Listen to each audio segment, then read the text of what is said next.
podemos estar muito perto de resolver, com alto grau de certeza, o mistério de quem realmente é o esqueleto atribuído à linhagem de Cleópatra. Durante séculos, acreditou-se que ele pertenceria a Arsínoe, irmã da rainha, figura rebelde e também rainha do Egito. Cleópatra ficou conhecida como uma das mulheres mais belas da história. Mas novas análises genéticas e reconstruções forenses levantam uma hipótese inquietante. A última faraó pode ter sido uma verdadeira bomba relógio biológica. Os dados de DNA associados à sua família revelam sinais perturbadores, sugerindo que sua maior luta talvez não tenha sido contra Roma, mas contra a própria herança genética. Para entender por que a análise do DNA de Cleópatra causou tanta comoção, é preciso voltar a uma investigação conduzida como um caso criminal. Há mais de 2000 anos, as areias do Egito escondem o paradeiro da tumba da última faraó. Um enigma que confundiu historiadores por gerações. A versão mais aceita afirma que seu túmulo estaria perdido sob a Alexandria moderna, destruído por terremotos e engolido pelo mar. Nos últimos 20 anos, porém, Kathleen Martinez desafiou esse consenso. Advogada criminal que se tornou arqueóloga, ela tratou o desaparecimento de Cleópatra como um crime não solucionado. Em vez de seguir a tradição acadêmica, traçou um perfil da suspeita e seguiu pistas negligenciadas. Isso a levou cerca de 50 quilômetros a oeste de Alexandria, até o templo em ruínas de Taposiris Magna.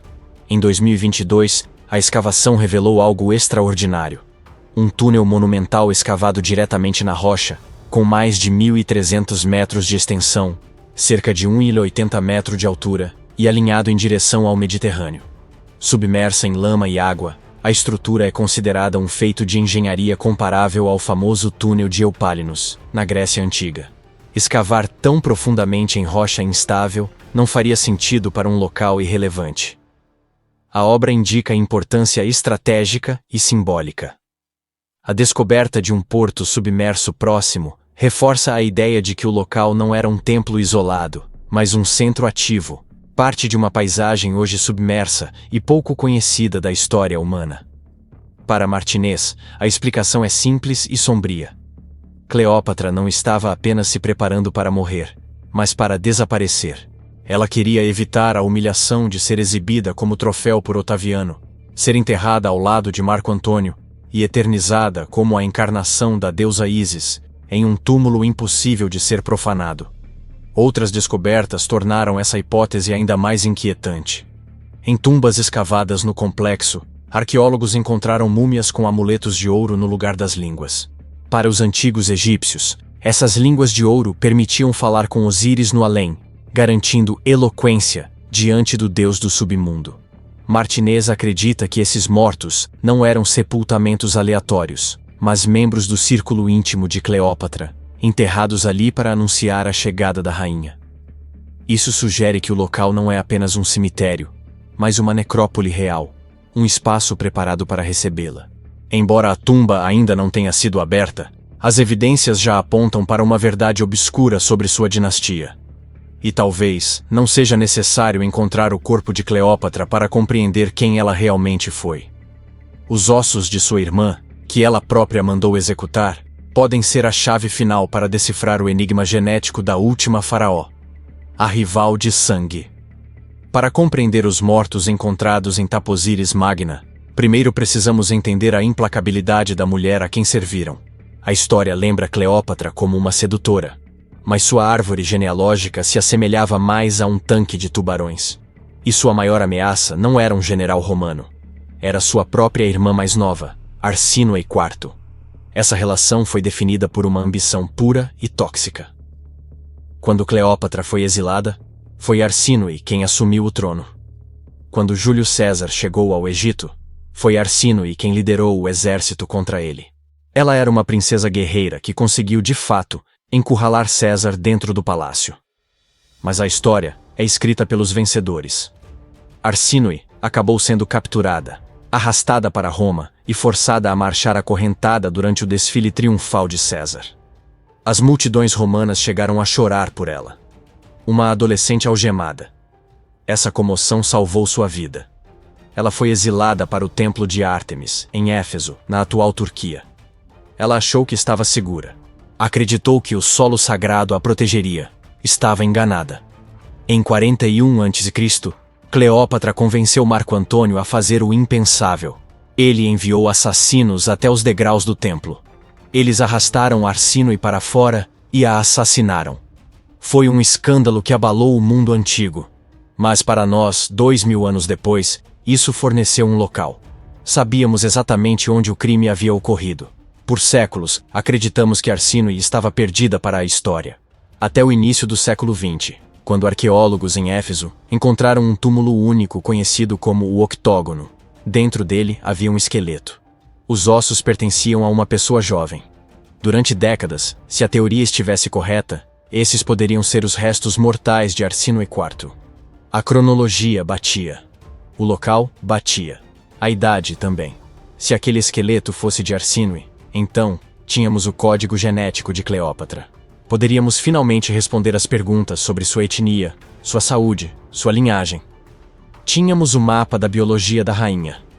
Mas a ciência tem um jeito próprio de arruinar uma boa história. Os testes iniciais de DNA falharam devido à contaminação. Os ossos haviam sido manuseados vezes demais. Mas, recentemente, em um estudo de 2025, análises avançadas finalmente nos deram uma resposta. E ela não era o que ninguém esperava. A hipótese africana. Para entender por que os resultados de 2025 foram tão chocantes, é preciso compreender o enorme peso que esse esqueleto carregava. Não se tratava apenas de identificar uma irmã. Tratava-se de reescrever a própria identidade da rainha. A controvérsia começou com o próprio túmulo. O túmulo tem formato octogonal. No mundo antigo, essa forma era um sinal. Ela fazia alusão ao edifício mais famoso de Alexandria, o Farol de Faros. A arqueóloga Hilke Tur ligou os pontos. Ela argumentou que um túmulo octogonal em Éfeso, a própria cidade onde Arsínoe foi assassinada, só poderia pertencer à princesa exilada. A arquitetura era uma impressão digital em pedra que apontava diretamente para a família real. Mas a teoria não parou na arquitetura. Ela avançou para a biologia. O crânio original, encontrado em 1929, teve uma história caótica. Ele se perdeu na Alemanha durante os bombardeios da Segunda Guerra Mundial e só foi milagrosamente redescoberto nos arquivos da Universidade de Viena em 2022. Mas, antes de desaparecer, medições e fotografias haviam sido feitas. E com base nesses registros antigos, Tur lançou uma revelação explosiva. Ela afirmou que as medidas do crânio sugeriam que a pessoa falecida tinha uma mãe africana. Foi a faísca que incendiou uma tempestade de controvérsia. Se Arsínoe tivesse uma mãe africana e compartilhasse o mesmo pai que Cleópatra, então a própria Cleópatra, frequentemente retratada como puramente macedônia grega, poderia ser mestiça. Essa ideia tem defensores influentes. Durante décadas, autores como J.A. Rogers e Cheikh Anta Diop argumentaram que a história embranqueceu o Egito. Eles apontam para as raízes africanas da civilização egípcia. Mais recentemente, a cultura pop, como a docu-série da Netflix de 2023, levou esse debate a milhões de lares, escalando uma atriz negra para interpretar a rainha, fortalecendo os defensores da tese de uma Cleópatra negra. Abram os celeiros reais. Vamos alimentar o povo. E devemos construir um templo, um lugar de esperança. O esqueleto de Éfeso parecia ser a prova definitiva. Era a única evidência física que desafiava o consenso dominante de que os Ptolomeus eram uma dinastia grega endogâmica. Mas a análise de 2025 não apenas mudou o sexo do esqueleto. Ela desmontou completamente a hipótese racial. O espelho rachado. Durante anos, esse esqueleto de Éfeso foi nosso único espelho para o rosto de Cleópatra. Estudiosos olhavam para aqueles ossos e viam a irmã da rainha. Viam herança africana. Viam a resposta para um enigma de séculos. Mas, recentemente, a tecnologia moderna lançou um novo olhar, e o espelho se quebrou. O avanço ocorreu em 2022. Uma equipe da Universidade de Viena, liderada pelo antropólogo Gerhard Weber, finalmente localizou o crânio perdido havia muito tempo nos arquivos da universidade. Ele estava ali, despercebido, por décadas. Isso mudou tudo. Eles não apenas olharam para o crânio. Eles enxergaram através dele. Utilizando exames de microtomografia computadorizada, criaram um mapa digital de alta resolução da estrutura óssea. Em seguida, perfuraram o osso temporal petroso, a parte mais densa do crânio. Um verdadeiro cofre biológico que preserva o DNA, mesmo quando o restante do esqueleto já se transformou em pó. Em janeiro de 2025, os resultados foram publicados em relatórios científicos e revelaram uma história de horror médico. O esqueleto não é de Arsinoe. Não é de uma mulher de 20 anos. Não é de uma princesa africana. O DNA comprovou a presença de um cromossomo X. A suposta irmã de Cleópatra era um menino. Mais especificamente, um adolescente entre 11 e 14 anos. E ele não era apenas jovem, estava gravemente doente. As tomografias revelaram distúrbios severos de desenvolvimento. Seu maxilar era atrofiado. Seu crânio era assimétrico e deformado. A análise sugere que ele sofria de algo semelhante à síndrome de Treacher-Collins ou de raquitismo severo. Não era um rival real saudável. Era uma criança cujo rosto havia sido moldado por uma tragédia genética. Ainda mais chocante foi o fato de que seu DNA revelou que ele não era do Egito. Seus marcadores genéticos apontam para a Itália ou para a Sardenha. Isso abre um mistério ainda mais sombrio e confuso. Pensávamos estar diante da vítima de um assassinato político. Em vez disso, estamos diante de uma tragédia de outra natureza. O octógono revelou-se um heron. Um túmulo construído para um herói. Uma figura semidivina. Por que um menino italiano, doente e deformado, foi enterrado em um dos túmulos mais prestigiados do mundo antigo? Ele foi um bode expiatório, um sacrifício, ou um bastardo real oculto? Um filho de sangue romano e ptolomaico cuja existência era tão vergonhosa ou tão perigosa que precisou ser enterrado com honras, mas longe de casa? Seja qual for a resposta, ficou claro que a suposta prova científica da linhagem africana de Cleópatra nesse túmulo específico era uma ilusão causada por ciência, falha e pensamento desejoso. Então, onde isso nos deixa? De volta ao registro histórico. E o registro nos diz que Cleópatra foi produto da dinastia ptolomaica. E, se você quer saber como ela realmente se parecia, não é necessário encontrar seu corpo.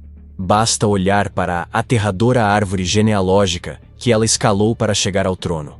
Porque, embora não tenhamos seu DNA, sabemos exatamente quem foram seus pais. E essa realidade é muito mais sombria do que qualquer debate sobre cor de pele. O menino de Éfeso pode ter sido um segredo. Mas, em Alexandria, o pesadelo genético não era segredo algum. Era uma política real caracterizada pelo que se chama de colapso de pedigree. Em uma árvore genealógica normal, os ramos se expandem à medida que se sobe. Você tem 2 pais, 4 avós, 8 bisavós. Quanto mais se retrocede, mais ancestrais existem. É um funil que se abre para o mundo. Mas a árvore genealógica de Cleópatra não se expandiu. Ela colapsou sobre si mesma. Os Ptolomeus eram uma dinastia grega que governava o Egito. Queriam manter o poder absoluto e a linhagem pura. Por isso, adotaram o antigo costume faraônico do incesto. Eles não se casavam apenas com primos, mas com irmãos. Historiadores acreditam que os próprios pais de Cleópatra, Ptolomeu Dócese e Cleópatra V, provavelmente eram irmãos completos. Até mesmo seus avós possivelmente eram tio e sobrinha, ou até irmão e irmã. Essa família era, evidentemente, um circuito fechado. Geneticistas estimam que Cleópatra nasceu com um coeficiente de endogamia superior a 45%. Para efeito de comparação, o filho de 2 primos de primeiro grau tem um coeficiente em torno de 6%. Em muitas dinastias reais, como a dos Habsburgos da Espanha, esse nível de endogamia levou a deformidades graves, infertilidade e loucura. Um exemplo é Carlos II da Espanha, rei Habsburgo, cuja autópsia registrou que seu coração tinha o tamanho de um grão de pimenta, consequência da endogamia. Os historiadores o chamam de o enfeitiçado. Ele foi o fim da linhagem dos Habsburgos, uma dinastia que praticava o mesmo tipo de casamentos internos que os Ptolomeus. Carlos foi uma tragédia médica. Não conseguiu falar até os 4 anos de idade. Não conseguiu andar até os 8. Seu maxilar era tão deformado, uma condição chamada prognatismo mandibular, que os dentes superiores e inferiores não se tocavam. Ele literalmente não conseguia mastigar os alimentos. Engolia tudo inteiro. Tinha dificuldade até em conversas simples, sofria de convulsões e era fisicamente frágil. Quando morreu, aos 38 anos, O laudo da autópsia afirmava que seu corpo não continha uma única gota de sangue. Sua cabeça estava cheia de líquido, e seu coração tinha o tamanho de um grão de pimenta. Seu coeficiente de endogamia era de cerca de 25%. O de Cleópatra era quase o dobro. Cleópatra exerce um fascínio duradouro porque sua história incorpora poder e beleza. Então por que isso acontece? A explicação científica passa por algo chamado homozigose. Normalmente, o DNA é um diálogo entre a mãe e o pai. Um compensa as falhas do outro. Se a mãe transmite um gene recessivo para uma fraqueza ou doença, o pai geralmente transmite um gene dominante saudável para neutralizá-lo. É uma rede de segurança biológica. Mas, no caso de Cleópatra, não havia diálogo algum. Eram os mesmos genes repetindo os mesmos erros, repetidamente. Como seus pais eram irmãos, carregavam exatamente as mesmas falhas genéticas. Não havia um gene saudável para intervir e salvá-la. Biologicamente, ela deveria ter sido um desastre. Um nível de endogamia como esse geralmente resulta nas deformidades que vimos naquele menino de Éfeso. Fraqueza física, comprometimento cognitivo, vidas curtas. Mas aqui está o paradoxo aterrador. A história nos diz que Cleópatra não era deformada. Ela era brilhante. Falava 9 idiomas. Encantou os homens mais poderosos de Roma. Ela comandou exércitos. Então, como isso foi possível? Ela foi um milagre genético? Um lance improvável dos dados biológicos? Ou será que sempre ignoramos os sinais de seu sofrimento? Para entender se ela foi uma vítima, precisamos olhar para os responsáveis, seus ancestrais. Se você quer saber contra o que Cleópatra estava lutando, olhe para seu tio-avô, Ptolomeu VIII. Ele era tio-avô de Cleópatra, mas, por causa da árvore genealógica incestuosa, também funcionava como um espelho genético direto. Ele foi uma catástrofe médica. Era chamado de fiscon, termo que se traduz como barriga grande. E isso estava sendo gentil. Os registros históricos o descrevem como morbidamente obeso, com membros fracos demais para sustentar o próprio corpo massivo. Precisava ser conduzido por apoiadores para conseguir andar. Usava túnicas finas e transparentes que horrorizavam os visitantes romanos. Mas observe com mais atenção as descrições. Não era apenas gordura. As fontes mencionam um pescoço inchado, olhos saltados e dificuldade para respirar. Agora olhe para o pai de Cleópatra, Ptolomeu XII, o tocador de flauta. Ele era descrito como indulgente, fraco e fisicamente flácido. Isso não são apenas defeitos de caráter, são sintomas.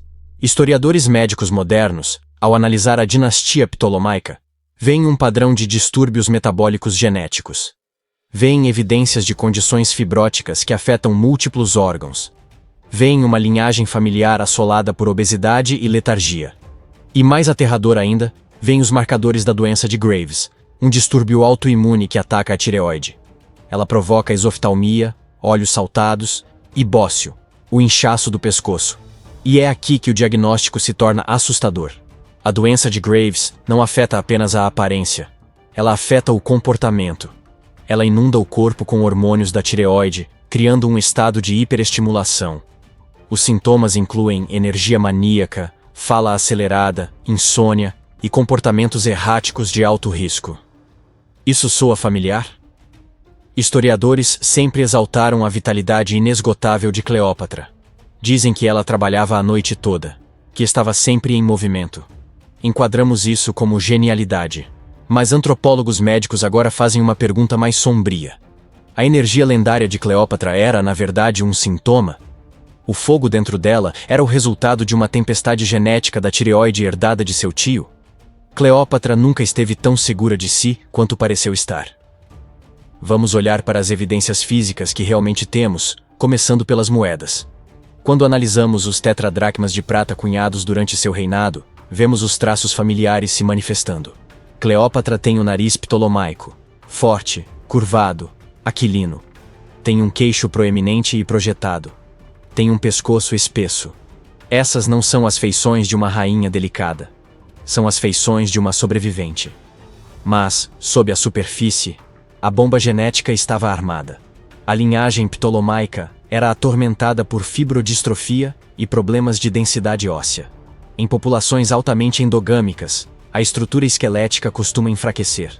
O maxilar se deforma, exatamente como vimos no menino de Éfeso. E quanto à propensão à obesidade? Ptolomeu VIII tinha a famosa barriga protuberante. Cleópatra herdou esse gene? Alguns especialistas especulam que sua famosa estatura pequena não era algo natural. Era uma guerra. Se ela tivesse a predisposição genética para a obesidade mórbida que incapacitou seu tio, sua vida teria sido uma batalha constante contra o próprio metabolismo. Seu corpo esguio pode ter sido resultado de hipertireoidismo, queimando calorias a um ritmo perigoso. Então, como ela escapou? Esse é o grande debate entre a teoria da vítima médica e a teoria do milagre genético. A primeira teoria sustenta que Cleópatra foi vítima da endogamia ptolomaica. Ela afirma que ela não escapou. Sugere que, embora tenha evitado deformidades visíveis, não escapou do custo. E a evidência disso vem de uma fonte improvável: o historiador antigo Plutarco. Plutarco nunca usou termos como crescimento atrofiado, mas deixou duas pistas específicas que antropólogos médicos conectaram recentemente. A primeira é a famosa cena do tapete. Hollywood mostra Cleópatra desenrolando-se de um tapete persa. Mas Plutarco escreve que ela entrou em um saco de cama, basicamente um saco de linho para roupas. Foi amarrada e carregada nas costas de um único servo, Apolodoro. Pense na física disso. Ser colocada em um saco e carregada como uma mochila implica que ela era extremamente leve. Ela não era uma amazona imponente, era pequena. A segunda pista é ainda mais direta. Plutarco critica explicitamente sua aparência.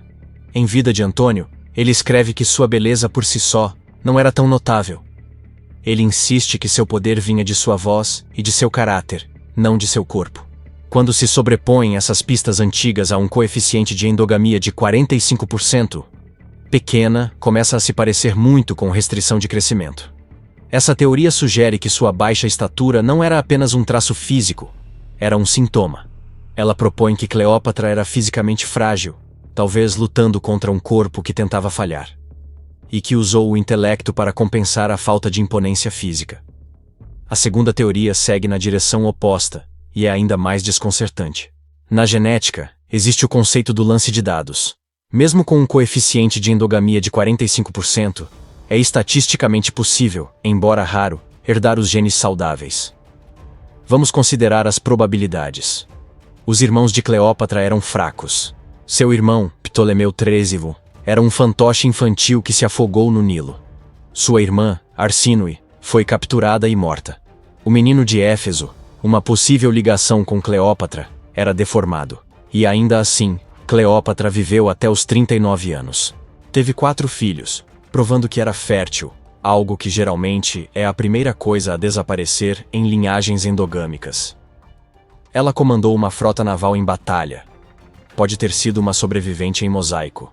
Enquanto sua árvore genealógica colapsava, ela atravessou o fogo sem se queimar. Herdou o intelecto dos gregos e a crueldade estratégica dos romanos, mas escapou do colapso metabólico da barriga protuberante e das deformidades faciais do menino na Turquia. Na década de 1920, arqueólogos exploravam um túmulo aqui, no coração de Éfeso. Mas precisamos lembrar: a biologia sempre cobra sua dívida. Mesmo que não tivesse deformidades, ela carregava o fardo. A energia maníaca, a tomada de riscos extremos, a paranoia. Esses podem não ter sido traços de personalidade. Podem ter sido ecos psicológicos de um cérebro moldado por séculos de incesto. Mas aqui surge uma especulação ainda mais sombria. Seja ela um milagre ou uma sofredora, Cleópatra sabia que algo estava errado. Cresceu vendo sua família se deteriorar. Entendia o padrão. E isso muda completamente a forma como vemos sua vida. Historiadores costumam dizer que Cleópatra seduziu Júlio César e Marco Antônio por poder político. Dizem que ela queria os exércitos de Roma. Mas e se ela quisesse algo mais valioso? E se estivesse buscando DNA novo? Pense nisso. Cleópatra foi casada com seu irmão, Ptolomeu XIII. Depois com seu outro irmão, Ptolomeu XIV. Pela tradição, deveria ter tido filhos com eles, mas ela se recusou. Não teve filhos com seus irmãos. Em vez disso, voltou-se para Roma. Para César, um homem sem qualquer parentesco com ela. Depois, para Antônio. E se ela não estivesse apenas construindo uma aliança? E se estivesse executando uma missão de resgate biológico? Ela sabia que sua linhagem estava colapsando. Sabia que mais uma geração de incesto produziria monstros. Crianças como o menino do túmulo octogonal. Ela estava tentando salvar seus filhos da espiral genética que a criou. Tentava desesperadamente alargar o funil de volta para uma árvore. A rainha farmacologista. Se aceitarmos a teoria de que Cleópatra foi uma vítima médica, sofrendo com dores articulares da endogamia ou com os tremores maníacos da doença de Graves, surge uma pergunta impossível. Como ela funcionava? Como se comanda um exército quando os ossos doem ou a tireoide faz o coração disparar? A resposta pode estar em uma habilidade que os historiadores frequentemente ignoram. Ela não era apenas uma rainha. Era uma química. Todos conhecem a famosa história da pérola. Para vencer uma aposta contra Marco Antônio sobre quem ofereceria o jantar mais caro, ela teria pegado uma pérola de valor inestimável, jogado em uma taça de vinagre, esperado que se dissolvesse e bebido o conteúdo. A história trata isso como um gesto de decadência. Mas observe com os olhos de um cientista. Aquilo é uma reação química. Carbonato de cálcio reagindo com ácido acético. Ela compreendia as propriedades da matéria. E, se entendia como manipular pérolas, certamente entendia como manipular plantas. Se vivia com a dor crônica do colapso de Pedigree, o mesmo tipo de sofrimento articular e ósseo que assolou os Habsburgos, é provável que tenha recorrido à farmácia real. O Egito era a capital farmacêutica do mundo antigo. Se sentia dor, tinha acesso ao ópio, extraído dos campos de papoula de Tebas. Era o analgésico definitivo da antiguidade. Ela o utilizava para anestesiar a dor em articulações geneticamente comprometidas, apenas para conseguir se manter ereta durante intermináveis recepções diplomáticas. Se sofria com a mania e a insônia da doença de Graves, talvez recorresse ao Kifai. Tratava-se de um incenso complexo dos templos, frequentemente queimado à noite, conhecido por suas propriedades sedativas. Plutarco escreveu que seu aroma induzia ao sono e afrouxava a tensão diária, como um nó que se desfaz. Para uma mulher possivelmente tremendo com a energia do hipertireoidismo, o Kifai não seria apenas um perfume, seria um remédio. E há ainda o lótus azul, uma flor levemente psicoativa, muitas vezes macerada em vinho. Ela produz uma sensação de euforia, uma impressão de flutuar. Falamos tanto do carisma lendário de Cleópatra, de como ela conseguia enfeitiçar os homens com sua presença. Mas esse carisma era natural? Ou era induzido quimicamente? Seu magnetismo energético e envolvente era, na verdade, um coquetel delicado de vinho de lótus azul e adrenalina, mantendo-a acima da dor do próprio corpo. E por fim, considere seu rosto. Sabemos que Cleópatra escreveu um livro sobre cosméticos chamado Cosmeticon. Fragmentos da obra foram citados por médicos posteriores, como Galeno. Isso mostra que ela não apenas comprava maquiagem, ela a estudava. Por quê? Se o gene da barriga protuberante lhe causava problemas de pele, ou se a doença de Graves provocava um bócio, sua obsessão por cosméticos não era vaidade. Era camuflagem. Ela pode ter recorrido ao carvão para redesenhar olhos excessivamente proeminentes, criado colares largos e joias elaboradas para disfarçar um pescoço inchado e desenvolvido pomadas para suavizar uma pele afetada por distúrbios metabólicos. Tudo indica que Cleópatra usou ciência, botânica e estética como ferramentas de sobrevivência. Talvez tenha sido a primeira biohacker da história. Uma mente extraordinária, aprisionada em um corpo em colapso, projetando cuidadosamente a imagem de uma deusa viva enquanto, longe dos olhos públicos, tratava a si mesma como uma paciente crônica. Se passou anos pintando uma versão idealizada do próprio rosto, venceu ao menos uma guerra, a do legado, ao garantir que apenas a deusa fosse lembrada, e não o monstro que temia existir sob a superfície. Agora, porém, a cerca de 12 metros abaixo do leito rochoso do Mediterrâneo, Kathleen Martinez está prestes a fazer exatamente o que Cleópatra mais temia: remover essa pintura. O túmulo aguarda. Isso nos leva de volta ao templo de Taposiris Magna, onde Martinez escava há 2 décadas em busca do descanso final da rainha. Graças ao túnel colossal, o chamado milagre geométrico, ela está mais perto do que qualquer pessoa jamais esteve. Mas o significado dessa descoberta mudou. No início, buscava-se uma lenda. A sedutora que encantou Roma, a beleza imortalizada pelo cinema, a Ísis encarnada. A ciência, porém, sugere que devemos nos preparar para outra revelação.